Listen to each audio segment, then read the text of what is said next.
saya ingin mengumpulkan tugas unjuk keterampilan. Yang pertama, cara menemukan customer net. Sebelum lanjut ke materi, apa sih customer net itu? Customer net itu adalah suatu kebutuhan seseorang terhadap suatu produk. Nah, dalam sistem penjualan itu tepatnya sebagai tenaga penjualan, kita tuh harus tahu apa saja kebutuhan-kebutuhan pelanggan kita. Lalu, bagaimana cara kita untuk bisa menggali apa saja kebutuhan yang customer kita perlukan? Nah, yang pertama itu kita harus melakukan pencarian atau prospecting customer. Nah, dalam pencarian ini kita itu harus bisa menemukan customer yang akan kita kunjungi, kemudian kita itu dapat keterangan mengenai siapa dan customer yang akan kita kunjungi. Misal nih, pada suatu daerah kita harus tahu siapa yang akan kita kunjungi sebagai nanti akan menjadi calon customer kita. Kemudian kemungkinan customer bisa membeli produk. Lalu selain pencarian prospective customer, kita itu harus juga bisa mengidentifikasi kebutuhan pelanggan. Nah, dalam mengidentifikasi ini akan dibagi menjadi 3. Yang pertama adalah penjajakan tertutup, penjajakan fakta, penjajakan terbuka. Nah, contoh dari penjajakan tertutup, misal nih, kita lagi ngobrol dengan pelanggan dari customer. Nah, apakah Bapak dan Ibu setuju dengan pendapat tersebut? Lalu contoh dari penjajakan tentang fakta, berapakah sering Ibu menyetrika pakaian tersebut? Yang ketiga, penjajakan terbuka. Nah, ini sifatnya secara terbuka. Kalau Ibu melihat dari segi kualitas, produk mana yang Ibu pilih? Kemudian yang poin B adalah selling the benefit of product. Apa sih selling the benefit of product? Dalam penjualan itu sebagai tenaga kerja itu kita harus tahu terlebih dahulu apa itu fitur, keunggulan, benefit yang ada di dalam produk yang kita pasarkan. Apa sih fitur itu? Apa sih advantage itu? Apa sih benefit itu? Fitur itu ada karakteristik. Advantage adalah keunggulan. Kalau benefit keuntungan, cuan. Enggak. Benefit adalah keuntungan. Keuntungan apa sih yang kita dapatkan jika kita membeli itu? Misal nih, kita membeli barang setrika. Nah, apa sih keuntungan kita membeli setrika brand itu daripada brand sebelah? Apakah dia lebih hemat energi? Apakah dia lebih murah? Apakah desainnya yang bagus? Contoh dari selling the benefit of product ini adalah contohnya nih, saya ingin memasarkan produk setrika merek Philips. Nah, kemudian kita tuh harus tahu pertama karakteristik. Kayak misal nih, karakteristiknya mempunyai daya 300 watt, bahan bawahnya menggunakan keramik, kemudian mempunyai kontrol panas. Yang keempat, kabelnya panjang. Yang kelima, garansi 1 tahun. Habis itu kalau kita sudah mengidentifikasi karakteristik, kita itu bisa mengungkapkan keunggulannya. Keunggulan apa sih yang ada di produk kita itu? Misal nih, dalam setrika Philips HD 117 itu mempunyai keunggulan. Contohnya bentuknya yang slim, mudah menjangkau di sudut-sudut sulit. Biasanya itu kan ada tuh setrika yang sulit buat kayak apa di bagian-bagian tertentu. Nah, kemudian menggunakan bahan yang solid, nyaman dipegang. Nah, kemudian taplak menggunakan keramik sehingga anti lengket. Biasanya ibu-ibu tuh pada komplain, kok aku baru beli 1 minggu kok nggak panas ya, kok lengket ya. Tapi kalau di setrika ini insya Allah aman.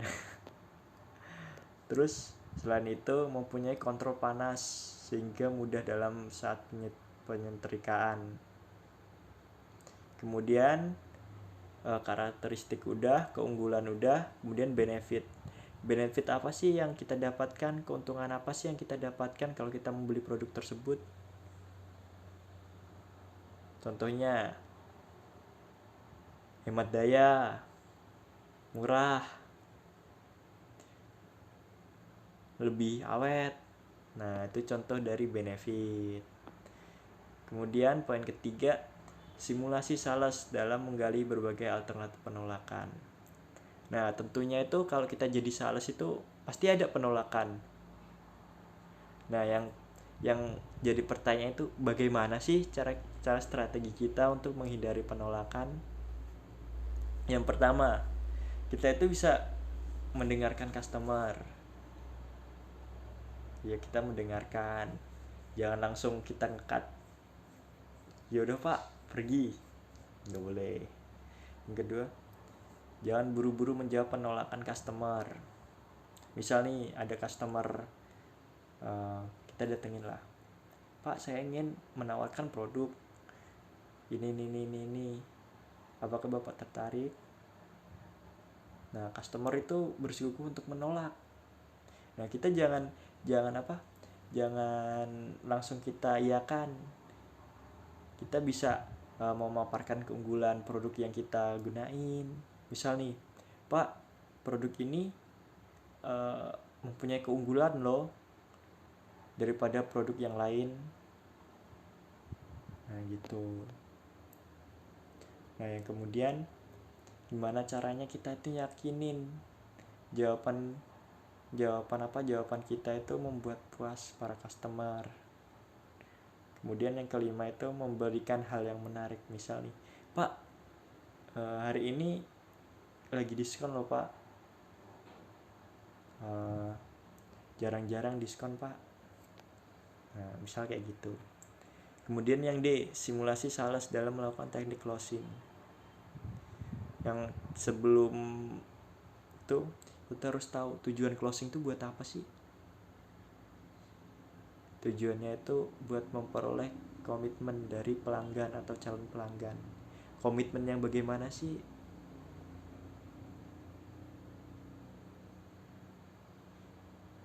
Terus kita itu apa aja sih pendekatan seorang sales saat mengakhiri sesi penawaran? Apa aja sih? Nah, pendekatan itu dibagi menjadi 5. Yang pertama, assumptive close, tutup asumsi. Misal nih, kita lagi memasarkan produk kita. Nah, customer itu pas kita tanya, gimana bu, apakah ibu minat? Nah, si customer langsung menjawab, ya saya minat. Nah, itu berarti assumptive clause. Kemudian no of never clause. Lalu take away clause, tutup bawa pulang. Kemudian puppy dog clause, and yang terakhir option clause. Nih, aku kasih contoh dari take away clause sales. Bagaimana ibu, apakah ibu minat dengan produk kami? Customer jawab, terus terang minat sih kak, tapi kalau dipikir-pikir tuh harganya terlalu mahal kak. Apakah ada promo kak? Nah, sales kemudian menjawab, oh kebetulan ibu ada promo spesial buat hari ini, diskon untuk ibu itu 20%, cukup cuma buat ibu cuma untuk hari ini aja loh Bu. Nah, itu adalah contoh dari take away clause. Kemudian itu yang terakhir adalah simulasi sales dalam menindaklanjuti follow up pelanggan. Apa aja sih tujuannya itu? Mengapa tujuan purna jual itu sehabis menjual pelanggan itu harus harus konsisten, atau kita tuh harus bisa nge-follow up apa aja kayak kendala-kendala dari pelanggan. Tujuannya itu ada 4. Yang pertama, tanggung jawab pengusaha. Tentunya produk yang dikeluarkan oleh misal nih pengusaha itu, yaitu adalah tanggung jawab dari pengusaha itu. Kemudian sarana terciptanya rasa loyal kepada customer. Nah, sarana terciptanya rasa loyal itu maksudnya tuh kayak apa? Kita tuh ke customer tuh nggak pandang bulu, nggak pelit. Nah gitu. Terus yang ketiga, langkah antisipasi ketidakpuasan pelanggan. Nah, ini salah satunya misal nih ada suatu produk. Nah, dia itu ada problem setelah dia membeli. Pak, ini kenapa ya HP saya dipakai 1 minggu itu kok tiba-tiba matot. Nah, terus misal customer service-nya atau apa gitu nggak menanggapi. Nah, nanti itu bisa jadi viral kemana-mana. Terus nanti bisa mengakibatkan yang lain itu kayak jangan beli produk inilah, produk ini after salesnya not jelek, bad. Penanggapan dari adminnya cuek. Nah, yang kemudian itu memberi rasa aman kepada konsumen. Nah, sehingga buat konsumen untuk membeli lagi itu, wah aku dulu pernah beli ya di sini, aman produknya. Nah, membuat minat customer baru-baru itu membeli di kita. Terima kasih, sekian. Assalamualaikum warahmatullahi wabarakatuh.